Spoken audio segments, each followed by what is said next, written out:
everyone to the first ever Breaking the Stigma seminar. I'm Tiffany Wilson. I'm chair of the Board of Trustees here at Utah Tech.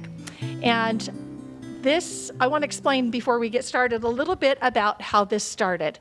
As someone who's dealt with my own mental health conditions for a very long time, since my early adulthood, since I was your age, students, was when I really started to experience some deep depression and anxiety. And it's been a long haul. There's been a lot of times that I wasn't sure that I was capable or qualified to pursue the goals and the dreams that I had. And I played small for a long time. Thanks to some really amazing people that sort of tapped me and believed I could do more than I was doing. Opportunities have come to me, and I've been able to serve here at this university for 6 years now. And I'm so fortunate to be a part of the Trailblazer Leadership Program, which is a program for faculty and staff on campus. I'm neither of those things, but I begged my way in, thanks to people I know. And I've been a part of the class this year. And one of the things we do in this class is everyone has an assignment to do a project. It's something that will benefit the university in some way. And it can affect your department, it could affect campus, it could affect student life. And because of my personal connection to a long journey with mental health, this was really quickly the project I knew I wanted to do, was to start an opportunity to have conversations about mental health, real life conversations. And my goal is to bring in successful leaders who might surprise you that they have also dealt with mental health conditions for the long haul. The reality is, I remember when I was a student and I thought, you know what, this is going to go away. This is going to go away, and when this goes away, then I'm going to feel better. Then I'm going to do things. And it didn't go away, and I just kept weaving in and out sometimes, and it was difficult. I'm really grateful that I have stuck it out. It's something that hasn't gone away, to be honest, but it's something I've learned how to manage. And so what I wanted to do is bring in other people that I respect, and starting with my friend Kristy today, to have these conversations about how do we do this thing for the long haul. In a perfect world, our mental health challenges would go away and would feel better, and then everything would be smooth. It doesn't work like that.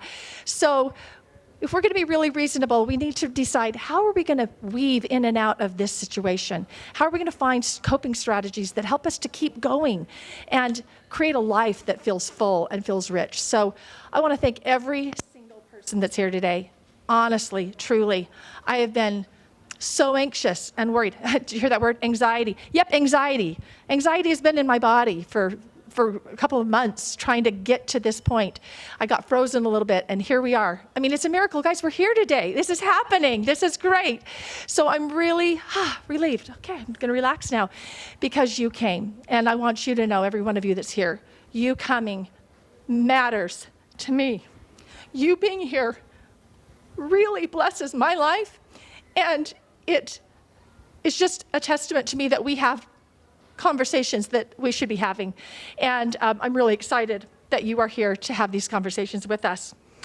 So I want to just let you know a little bit what this is going to look like. Today's a little bit different than what it was intended, and I'll tell you why. We're supposed to have a student moderator each time. Each time the plan is the student is going to share their own mental health story, because not just adults are going to need to do this work of breaking the stigma of mental health conditions. Students, we all need to do this together. And what we do affects our peers, and it gives them permission. So when you're willing to speak about your own mental health conditions and challenges, it gives others around you permission. And so we're going to start traditionally with a student who will share their story, and the student will then be talking to our guest speaker. Unfortunately, our student is very sick and could not be here today, so I'm punting, and I'm actually really glad, because it allows me some time to set this up and to introduce a little bit about why we're here, why this matters personally to me, and what I hope that we will all take away from it. So what I wanted to share about it is each event is going to feature meaningful conversations between students and leaders who both are going through mental health journeys. I really hope that you'll all leave with some new insights and strategies and a new personal inspiration to help break the stigma. And with that, I want to go ahead and turn the time over. I'll share my story another day, so we're going to skip that part. We're going to get right to the conversation, give Kristy all the rest of the time, which is just what she was hoping for. She was dying for more time. So I want to introduce my friend Kristy Pike. Kristy's someone I've known for a while, but I've not known enough about Kristy until just recently, when she shared with me her own mental health conditions and the things that she's been through. Can I tell you what that did for me? Talk about like hearts. Like the minute she told me, I was connected. We were connected. Were we not connected in that moment? We were, and it took vulnerability on two people's parts in order to make that connection. So yeah, absolutely, and that's what it takes. And I will tell you that those connections are so much more than the regular ones we have in our daily lives. I'm going to tell you a little about Kristy, and then we're going to ask her some questions about her journey. Kristy Pike is the director of the Washington County Children's Justice Center. If you don't know what that is, and maybe I'll have you tell a little bit about that. I'm going to let her tell. It's pretty special. It's pretty amazing what she does. I can talk about all day. I know you could. We're not going to do that today. Sorry. That's an easy out. But Kristy also serves on the Board of Governors for the St. George Area Chamber of Commerce. She's done extensive work with not-for-profits and has a special passion for programs that promote the arts. They also enhance schools and mentor young people, like we're hoping to try and do. Her hobbies include roaming the trails of southern Utah and writing free verse. This is a creative spirit. Kristy and her husband, John, are the parents of 5 amazing children and the grandparents of 6 adorable grandchildren, which is the best job that you could possibly have. So with that, will everyone help me welcome Kristy Pike? Thank you. Thank you. Kristy, we're just going to jump right into it because there's no use in wasting time. There is not an easy way to bridge into this conversation. It's real. These are hard conversations. Will you tell us a little bit about your mental health journey? Maybe include what you're comfortable with, and would you like to give the disclaimer at the beginning that you were talking to Jamie about? Yeah, let's do that. So the Children's Justice Center, we serve children who've been victims of abuse. And so when I am in a group and we're speaking about hard things like child abuse, and I think we're going to maybe touch on some touchy topics here today as well, I love to give people the out. If something that is said today is upsetting to you or triggers you in any way, you are free to leave. If this doesn't feel like a safe space for you right now, today, you're free to step out. And I think, Jamie, will you raise your hand if you need to talk to someone? Jamie said she'd be happy to chat with you. She's from the Booth Wellness Center. And I just want to give you that kind of trauma-informed precursor, because some of these conversations can be difficult. Some of the things we are talking about can be a little bit triggering for some people. So I was younger than I would guess any of you when I started having issues with my mental health, and I had no idea what they were. I didn't know what that was about. And I was in my teens when I first started thinking about suicide, and I didn't even know it was suicide. I just knew it was too hard to be alive.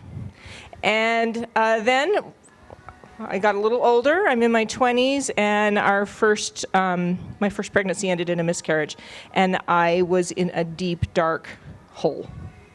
I think there was probably some postpartum that was part of that, but it was really a horrific thing, and that was the first time I really seriously thought about taking my own life. Fast forward a few years, we've got a couple of cute kids. We moved to St. George. I have no one around me. I am at a loss. I don't know anyone here. I'm pregnant. I've been working in an amazing career that I left so that we could move to St. George. And I was in a deep funk. And I knew I needed to make some changes in my life that I wasn't making. I was in a deep funk. All of those things that I just talked about were probably situational. I think there are a couple of different times that we can get low in our lives. There can be times when situations really just weigh us down. There are hard things going on in life. And I could explain those. And then I hit this thing. A wall?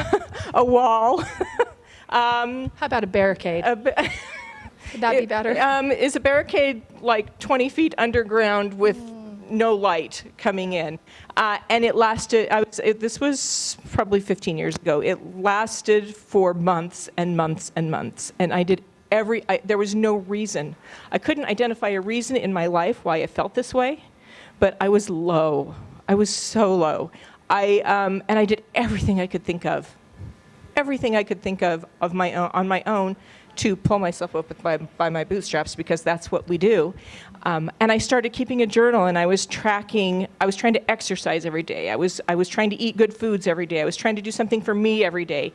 I was tracking where I was at, and on my days on a scale of 1 to 10, it was, 0 was a terrible day and 10 was a great day, and most of my days were 2s. And I remember the night, I was in our Suburban, because I had 5 little kids who I loved and a husband who I loved. And I was at the edge of the cliff up on Airport Hill. And I was going to drive that car off the edge of the cliff. And I remember thinking to myself, Not with the children. not with the children. The children were home in bed. Their dad, for some reason, happened to be home. That didn't happen a lot back then. And they were all there. He had no idea the state I was in. And I was looking over the edge of that cliff from the front seat of my Suburban, and I asked myself the question, when I drive off the cliff, do I leave the seatbelt on or do I take it off? Interesting. And at that moment, something clicked in my head. That's a clue. And said, wow, you're not thinking straight right now. You need to move back from this cliff. And I did, and that was the first time I sought any help for any of my issues. And How many years had this been at this point? I was 40. Okay, that's a long time to go without any help. I was 40. Don't go that long without help if you're having issues. It was a different day. It was a different day. We didn't do therapy. And I finally did. I went and got some help, and I was able to get on some medication that instantly just made a difference for me. And I was blessed and was able to pull out of that funk, and I've never been quite there since. And I no longer need the medication, but there are still lows. We can still have lows in our life. But having the tools of therapy, having a good family who supported me, having that medication for a time, those were all things that were helpful for me. Who did you include in this at that point in your life? I told my husband. Did he know the depths of where you were at that point? No, he had no idea. You were really hiding this I well. was really good at it. Yeah. I was really good at it. And we provide therapy at the Children's Justice Center. And one of the things we do with kids after they've had an interview is we do a trauma screener with them. Most of the children we see have been victims of sex abuse. And we do a trauma screener with them, and we see what their trauma symptoms are, and we do a suicide risk assessment with them. And then we discuss the results with their caregivers, and I can't tell you how often the caregivers will tell us, I didn't know my child wasn't sleeping. I had no idea they were being triggered every time they went to gym class. I didn't know they were feeling this kind of anxiety inside. We are so good, aren't we, in our families, in our communities, in our places, of putting on a good face. It's a mask. It's the mask we put on when we walk out the door. How are you doing today, Tiffany? Hey, today I feel authentic. I think I feel authentic, and I'm going to be honest about normally, those what things. do we say? I'm fine. fine. Oh, everything's great. How's the family? Great. Oh, yeah, I don't tell the part of which had a big fight at home or anything like that, or Right. that my kids were terrible, or no, we don't. We might tell some of the kid things, but we don't tell the depths of our feelings. No, we don't. And That's maybe we vulnerable. shouldn't. But We shouldn't tell everything, We are very good. Kids are good at it. Adults are good at it. And putting on a mask of everything is fine. Yeah. So yeah, he had no idea. The therapist I was seeing, actually shared an office with a couple of family practice doctors here in town, and my daughters both worked in that office. So we told them. And How did it feel That to was it. start talking about it at that point? It was a mixed bag. It's a mixed bag. And my family was fabulous, and that was good, but does anybody want to talk about their mental health? Did anyone what am I know doing what to here do? for an hour talking about my mental health? Did Nobody anyone wants in to your know. family know what to do for you? Nobody had any idea There what to you do go. for me. And the cool thing was that it was actually a psychiatrist that I went to, and the reason I chose a psychiatrist was because I knew I needed medication. I knew this was not situational. I knew this was a physical thing, and a regular therapist was not going to be able to prescribe me what I needed. And I was in so much pain, I knew I could not tell my story twice. I was going to have one shot at this.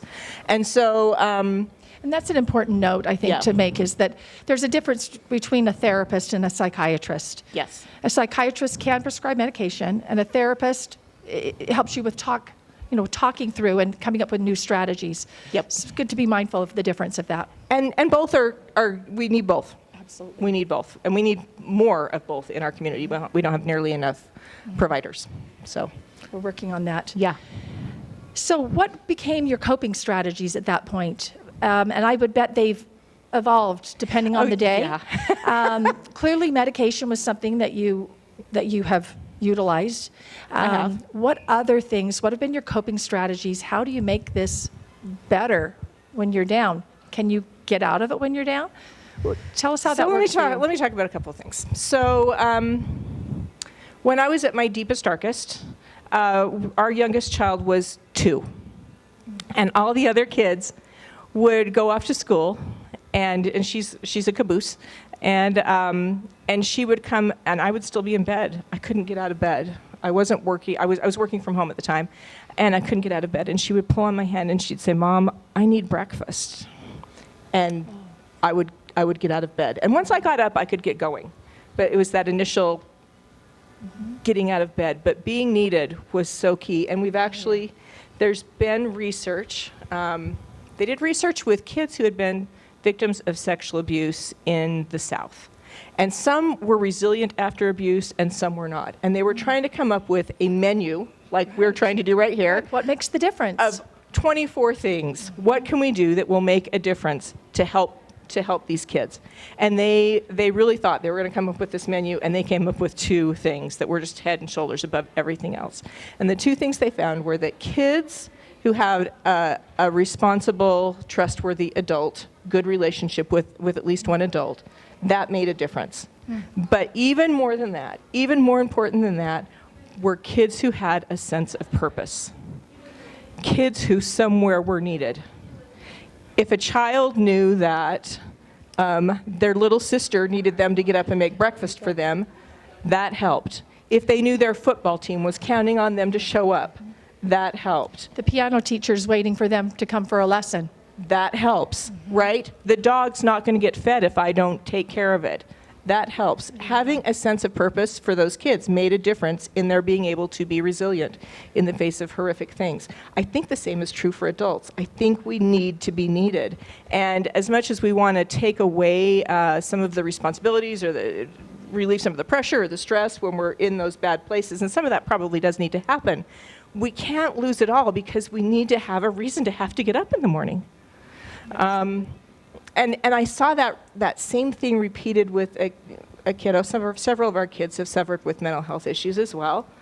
And suffered is the right word. It is the right word. And we had one kiddo who could not get his Fanny out of bed to go to school in the morning. He had an early morning choir class, and he just could not do it. And so and he wasn't eating. And my How old was he at this time? high school. Okay. And my strategy was, it went back to breakfast. Breakfast was important again. And so I would get up and fix a hot breakfast every morning in time for him to get to his early morning choir class. So here you are, navigating your own and finding a coping strategy that helps him deal with his and alleviate someone else's. Do you know It's what? an amazing. God has a way trail. of giving us the things we need in the moment we need them. And so we started doing breakfast, and we had other strategies. There were other things we did. And that helped. But the thing that helped the most was the next year when somebody was depending on him to pick them up for that choir class. And it was his job to run the carpool. And that was what pulled him out. Wow. More than any of A the other strategies carpool. we had. How simple is that? I would not have thought of that. but that very concept of having responsibility, knowing that someone is counting on you, I mean, really, I feel that really deep in my body. Wow. If I can, just say that there's days that are just so difficult, and knowing someone not necessarily needs me, but just is expecting me, that they think I'm going to be someplace. And that can be just the simplest motivation. And therefore, I actually try and make commitments to be places and to do things and to make arrangements, because that, for me, that is my pulling out, is connection. So you're getting amazing. both the connection and the somebody expects you to be somewhere, the reason why you have to get up that day. Yes. Yeah. So for me, during those years when I was working from home, I would try to take a day a week and go to Zion, and I would hike, and I would hike with my laptop, and I wrote lots of mediocre poetry, and I was trying to work on a book, and I ended up writing a completely different book than the one I thought I was going to write. What was the book? It hasn't been published, Okay, and can't it wait. might not ever be. But We're waiting for it. oh, keep waiting. And but anyway, and maybe I'll share a poem later. But being outside, doing something creative, doing something that I loved, those were things that were really helpful for me. And then honestly, the best thing has been going back to work. Yes. Having that every day, having a purpose to get up and know we're going to do something important that day at work, and being able to learn something new every day, and to serve somebody every day. And I was volunteering all over the place before, but it wasn't until I had that identity that comes with going back to work that was really helpful for me. It's a really important lesson you're sharing, is that we need to build in these strategies. We have to be thinking about it in the times when we're feeling great, so that we have built-in ways that are going to get us out of the hole when we wouldn't otherwise make a plan to do something. For students, having a class is really helpful. Having a commitment with friends is very helpful. I know some days are long days of no class, but that's why I think getting involved in your university, getting involved in your college experience is so important. I would dare guess, Jamie, that some students, there might be, would it be accurate to say a greater number of students are struggling that are not involved? Absolutely, okay. This being involved, making commitments, is a huge strategy. And again, it has to be planned in advance. You've got to build it in and make those commitments. I know that's certainly been really effective for me. What else? Have you had any therapy? Any other things that you've... Absolutely, yes. We've done therapy. We've had therapy this year. Last year was a year of loss for us. How so? I know how so. I know. Go ahead. So last year I had this wild hair, and I decided to run for the legislature. Mm-hmm. And it was really amazing and awesome and hard. It was really hard. And brave. So brave. Talk about exposure. That is so much exposure. It was, but it was awesome. I got to meet some amazing people. I got to learn more than I ever would have learned. I mean, it's like it's like a master's degree in 6 months. And I was so busy. I had events literally every night after work. I was going somewhere, meeting with somebody, doing something. So we're in spring last year. Because this is Utah, because this is Washington County, the only election that mattered was the primary, the Republican primary happening in June. After that, it was going to be all over. So spring was this heavy political time for me. We had a daughter who was graduating from high school as well, and she's one of those ones that she was, a student body officer, and she was the head of the drama club, and she was on the seminary council, and she was in madrigals, and so there was an event every night with her as well, right? All of those, the final choir concert, all of it. So that was going on. And then in April, our kids who were expecting a baby in August had a baby in April instead.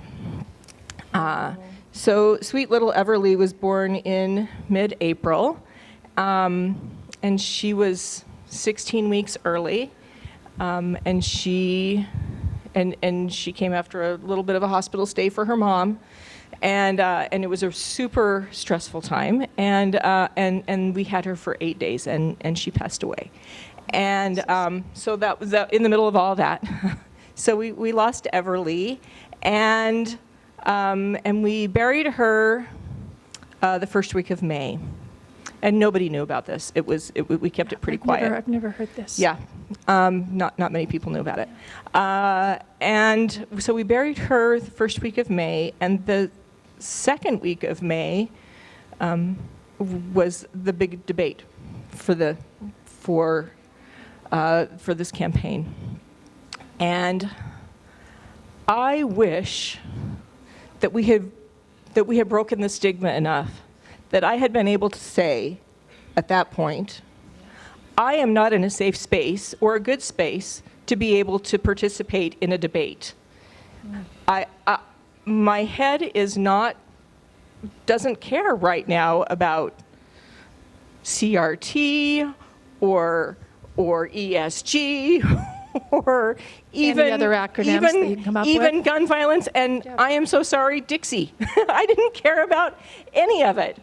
I had a granddaughter who had died, but I couldn't tell anyone that. And so I got up and did that debate, and I was a train wreck. It was awful. And I should have been able to say, this is not, I can't right now. We need to be able to give people in our community, including politicians, the grace to say, this, I can't right now. Thank you. Yeah, thank you.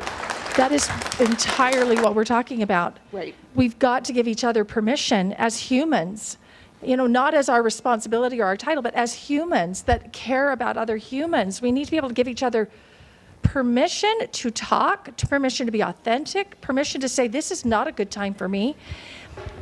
And how do you think that's going to start? By doing it. It's going to start when we do it. But I'm not saying that would have been unbearably difficult to have been able to actually do that. So I'm not surprised.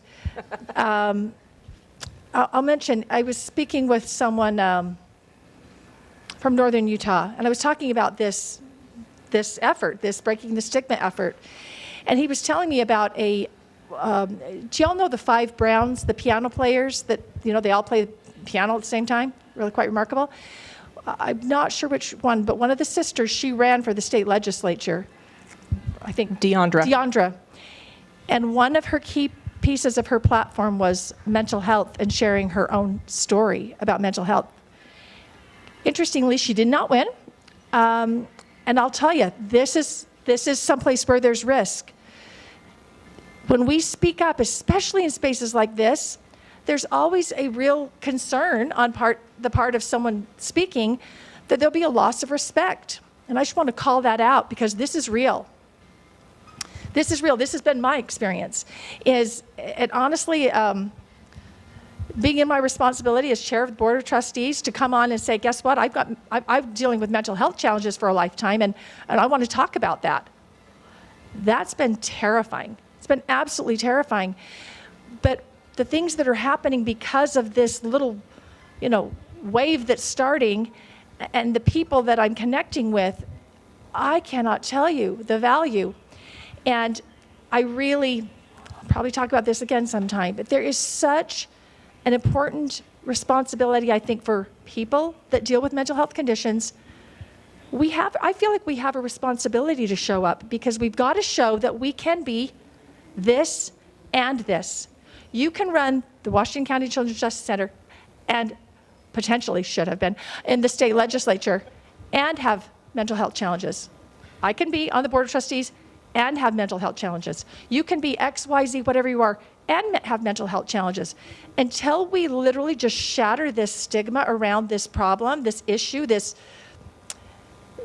reality of our lives that I would dare say, okay, I know statistics. More than half of us in this room have dealt with a mental health challenge at some point in our lives.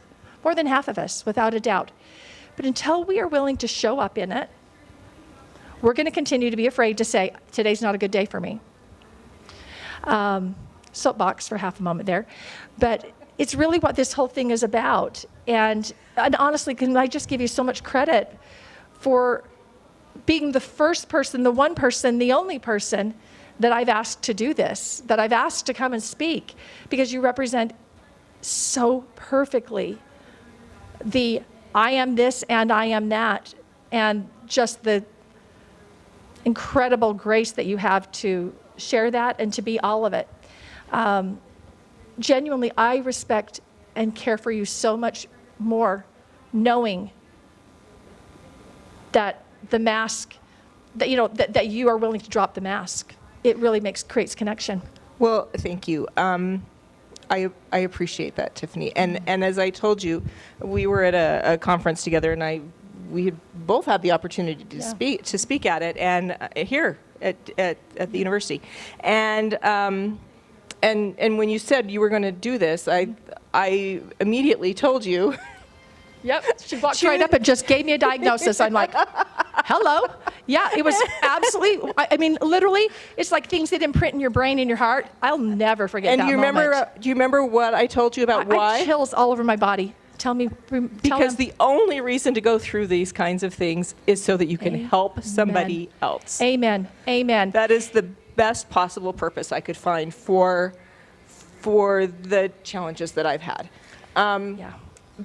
Going back to something else you were saying, it is difficult enough in our community for women to step into their power and to feel like they have power, but to admit to being, and I have a friend who calls us functionally mentally ill. I'll take it. Right? Yeah. I'll take it functionally, as long as there's a functionally in there. That it feels like that could possibly detract from the power that is so difficult to even get a hold of in the first place. To even have access to it, it could slip right through your fingers because of a potential loss of respect. Yep. But I don't believe that's always the case. I think we just think it's the case. I hope not, and I hope we're getting to a better place. It is sometimes a lot the case. I've had experiences with that, absolutely. But this is how we start making that change. Thank you. One of the things I want to ask you about, a concept that is really just I've latched onto personally, is the idea that, again, what's the purpose of this if there's not something good to come out of it? For me, I've really loved the idea of mental health superpowers, and meaning the things that come to us because of the brutality and because of the hardness, because of the difficulty, because of the pain, suffering, trauma, give a long list. I know for me, there are some really specific things that I know that have become a part of my life, qualities or values or things that are really strong for me that have come as a result of that. And I want to ask you, what are your mental health superpowers? I don't have any superpowers. I don't believe you. They don't look the same as other people's superpowers. We'll give that credit. Thank you. So I used to believe when I was a university student, or even when I was in high school, and even in my 20s and 30s, that there was this place I was going to in my life that was like this plateau where I would be self-actualized and everything would just roll off of me and I would be fine. And that I would be so at one with myself and the universe that all would be well. Anyone here in that space, we could use advice. I don't think so, but yes, that's so that place does not exist. It's an ideal. It doesn't. I'm 55 now, and I'm here to tell you I haven't found it, and I don't think I will. So what I found is that every experience that I have helps me develop the inner grit for the next one. And that sounds kind of depressing, I guess, that all we get out of depression might be the ability to get through the next one. I'll call it resilience. But it is, it's resilience. There's some grit there, and I have times to question my grit. I've had times in the past week when I've questioned my own grit. But what I know is that I can hang on for one more day. I've always been able to hang on for one more day.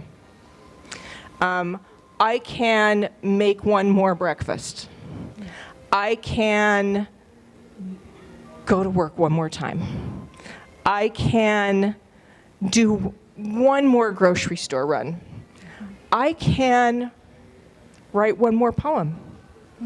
I can say one more prayer. I can do one more of anything.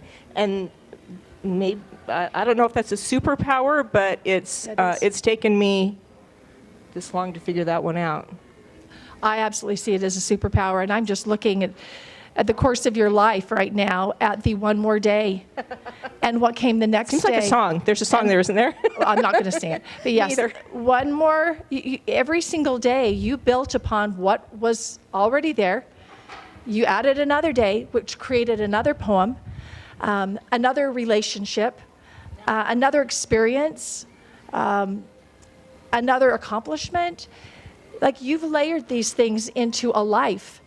And I think that's really the goal, is realizing it may be difficult along the way, but literally, if we just keep going one more day,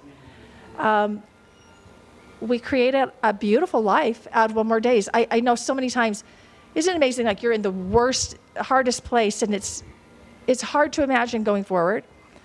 And then the next day can be the most amazing day. Have you had that experience? No. Never, never.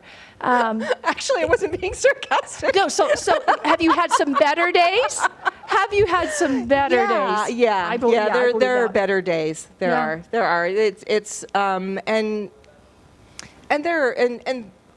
tough to have the very best day after a bad day, but you can always have a better day. You can always have a better day. And one of the other things that I think maybe this will go be what goes on my tombstone. I don't know, but because of the journey that I've had, I have learned to value mental health, and so one of the things that I've been at the Children's Justice Center for almost 5 years now, and we did not have a mental health program when I started. And I'm telling you, it has been a wicked difficult thing to get started, and we're doing it.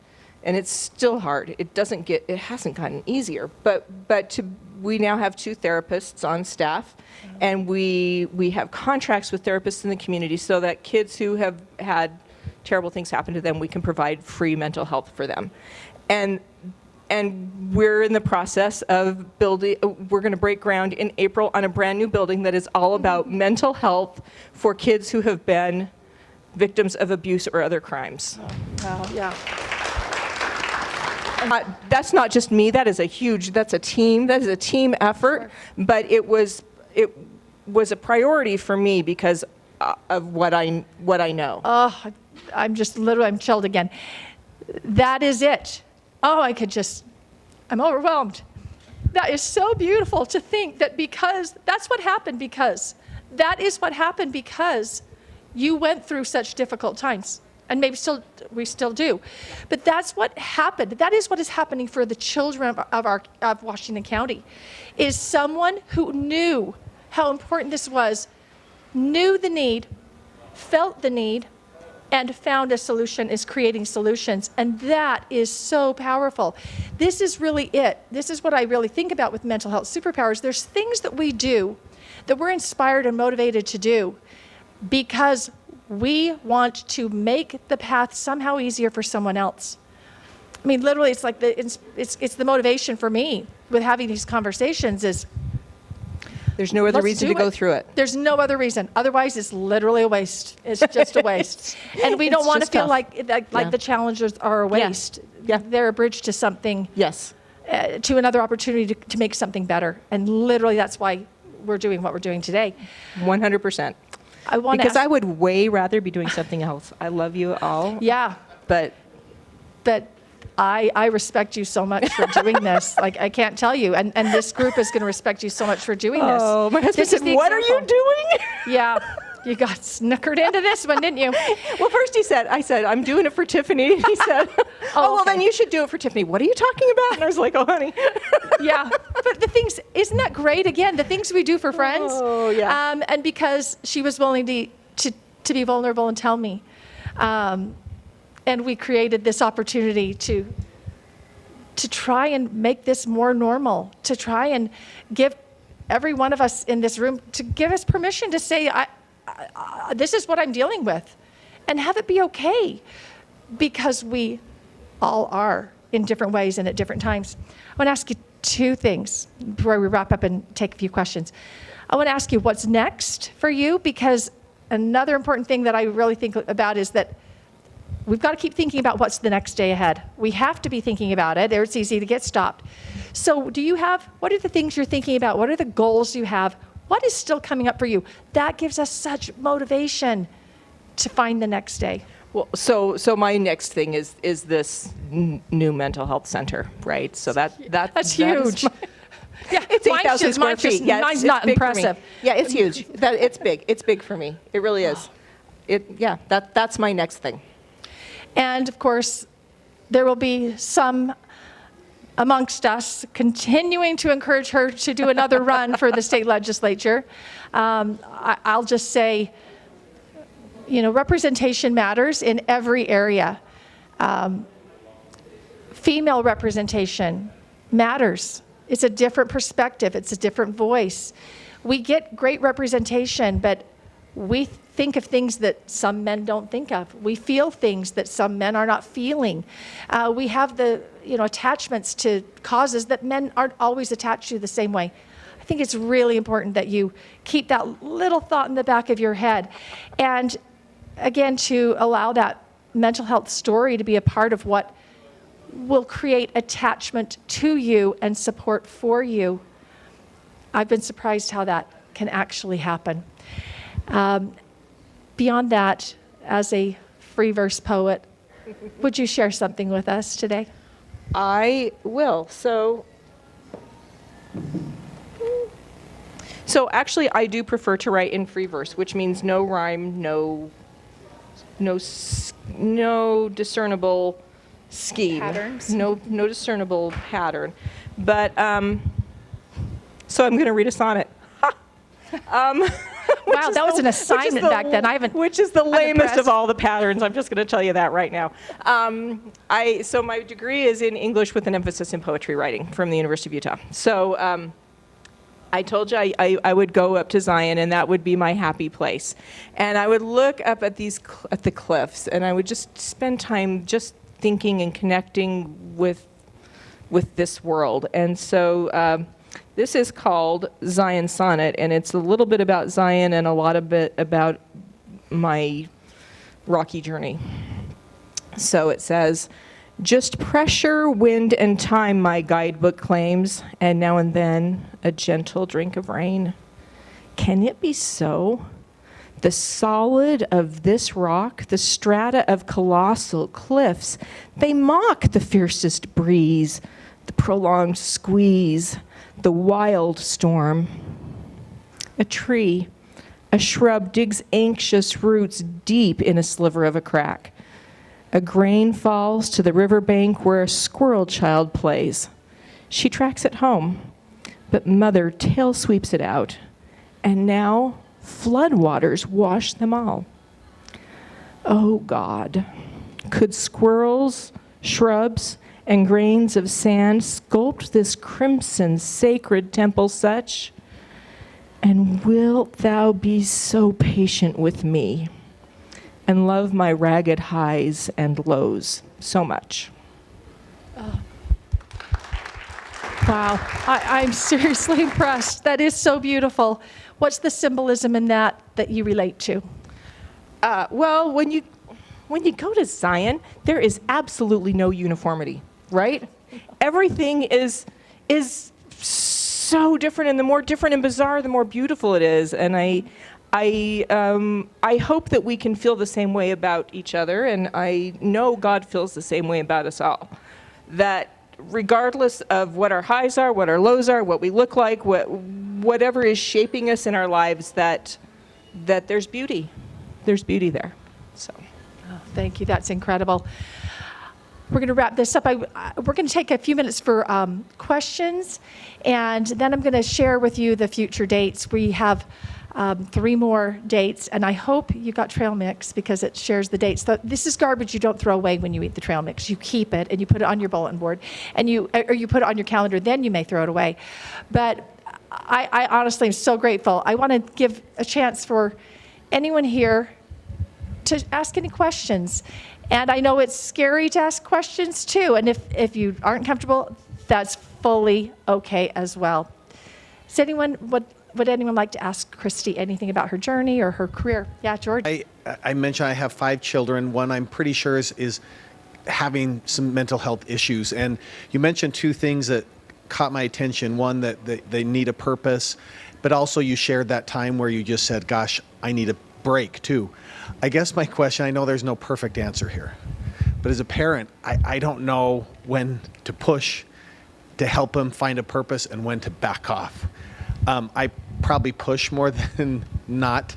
And anyway, again, I know every person's different, but any feedback on how to find that balance? That is such a great question, and I'm going to take a step back if I can, and let's talk about this a little bit philosophically, if we could. When I went to go see that psychiatrist to get the medication, he did this crazy thing. Psychiatrist, crazy. He said, there are 2 different medications that I'm thinking about for you.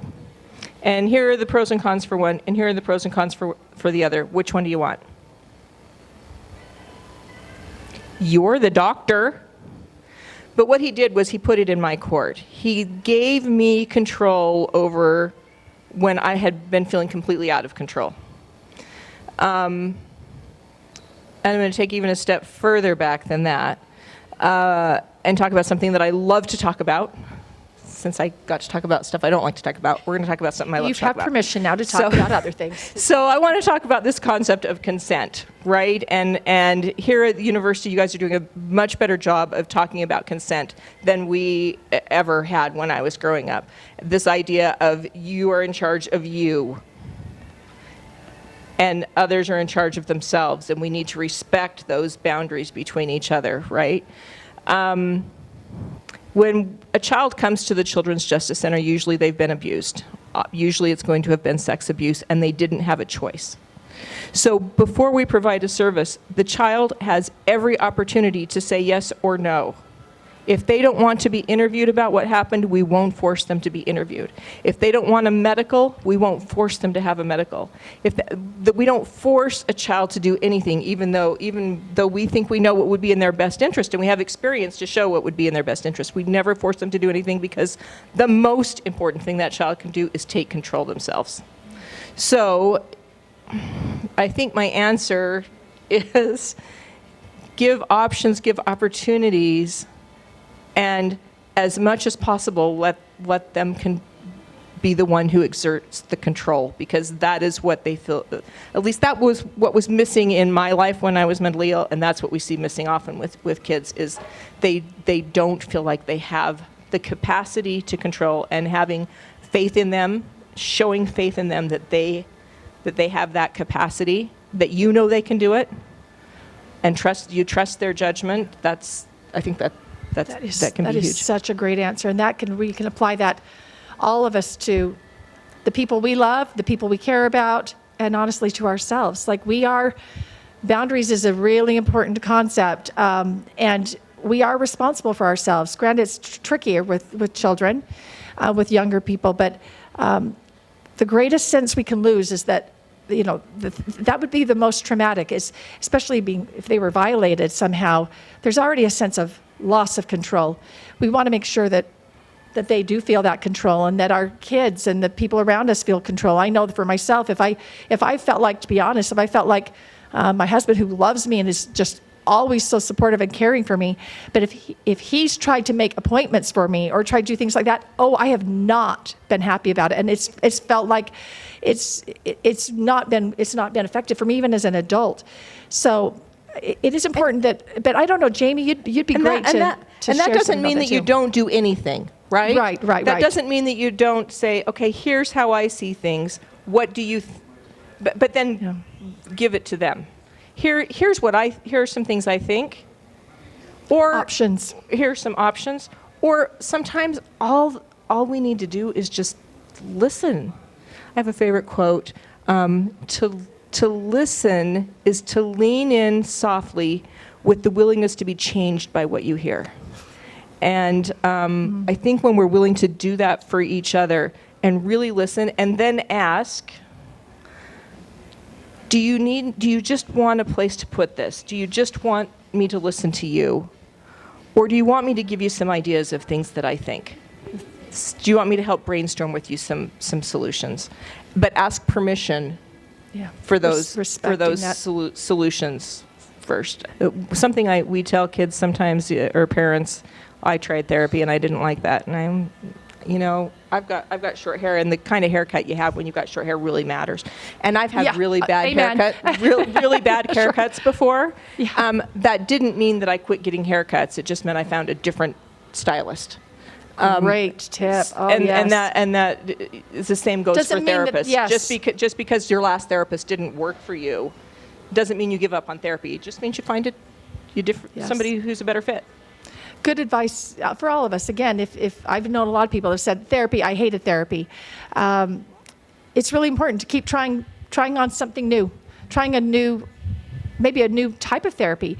Something that's important is to realize there are different types of therapies. There's your traditional talk therapy. There's some trauma type of therapies. There's EMDR. There's a lot. There's even ART type of therapy. There's a lot of different things. So, if you or someone you care about is stuck and not finding a solution that is working, ask someone, ask Jamie about maybe if there's a different way to find some relief and some treatment.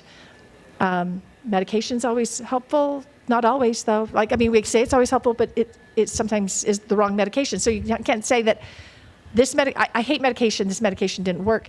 Maybe there's a different medication. So I think it's a really good point to keep thinking that there's more than one option for resolving some of these challenges. We have time for just probably one more question before we wrap up. Do we have one more? Yes.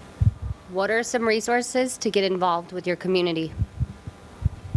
Want to introduce Jamie Daly, who is the assistant director of the mental health clinic at Booth Wellness Center. Yeah, I think that's the biggest thing. That here on our campus, we have a lot of opportunity for students or faculty and staff to get involved in regards to the Breaking the Stigma. We have some various activities that we on campus do. We have Erin, who's here with UTSA, who's a mental health advocate. We have the Healthy Trailblazer Coalition on campus. So we have several different groups on campus that are really focused on health and wellness. And so that's where students can help volunteer their time. And then within community, various agencies have different requirements for volunteers, but there are a lot of various agencies in the community that do accept volunteers. And so that's something, if you wanted some direct ones, we could meet and I can give you some direct ones to connect with. And I do, again, want to just point out Aaron. This is Aaron. He is our mental health advocate for Utah Tech students, for UTSA. And his sole responsibility is to advocate for students who are dealing with mental health challenges. And again, let's be real, many of us are. And he's someone that can help you find resources, connect you, and he's also a great listener, a good support. So I love that we have got this position now on campus. It's fairly new, and it's something that we really have needed. Do we have one last quick question by chance? Can I? Go ahead. It's Tiffany, all yours. I just wanted to say thank you for making this happen, because this is amazing, and it not an easy lift. And I can't. I'm trying to put my words together, and they're not coming together. But thank you for making this happen, because it's so important for our community, not just our university community. Our university community leads out our entire greater community, and things happen here first, and then they spread. So thank you for what you're doing. Thank you so much. And it really is something I'm passionate about, and I'm so grateful to be able to do it. And again, I'm so grateful for every one of you who are here. And I would invite you, if we could switch the slide we've got, if you didn't pick up the trail mix, once again, be a trailblazer and speak out about mental health. That's how we do that. I love our mascot so much, Trailblazer. I mean, it's what we build everything around that we do here at Utah Tech. We want to be trailblazers in everything, and this is where we want to be. Let's be trailblazers in this way as well, as students, as faculty, staff, community. And I want to really encourage you, please come again. I've got 4 dates scheduled between now and the end of April, and I'm still looking for some speakers. And the goal I really have is to continue this all next year and the next year. And we're just starting conversations now. Let's bring a friend next time, bring a neighbor, invite someone, invite a roommate. The more we can have these conversations, the more permission everyone has to be their authentic selves. And that is truly the goal. So I want to thank you once again for coming. Please join us. The next one will be on March 9th.